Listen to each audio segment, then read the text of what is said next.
Doble ingat naman sa mga alis ng bahay ngayong Kapaskuhan. Sa Pasig, isang residential building ang nilooban at pinagnakawan. Nahuli kamyan sa pagtutok ni June Veneracion.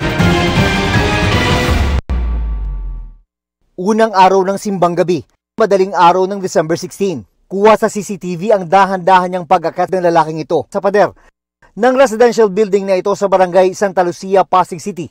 Nang makarating sa second floor, nag-ikot sa hallway, bit-bit ang kanyang bag. Sinilip ang mga kwarto. Ang kwartong screen door lang ang nakalak ang kanyang pinasok. Paglabas ng kwarto, diretso na siya sa lugar kung saan din siya umakyat.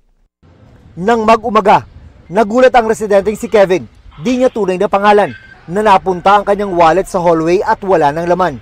Doon na siya kinabahan kaya nag-preview ng kuha ng CCTV. Dito niya lang nalaman na nalooban na pala sila. Kasi hindi ko in-expect na may nakapasok na palang iba sa loob ng kwarto ko. Tapos yun nga, ang daming mga posibleng mangyari. Baka yun nga, nabalitaan rin po na may dalang kutsilyo yung magnanakaw. So may chance rin po na kung sakaling nagising po, baka nasaksak po ko. Bukod sa laman ng wallet, may mga ibang gamit pa raw ang nakuha sa biktima. 2019 na mapasok din daw ng akatbahay ang kanyang kwarto. Yun ang dahilan kung bakit sila nagpakabit ng CCTV.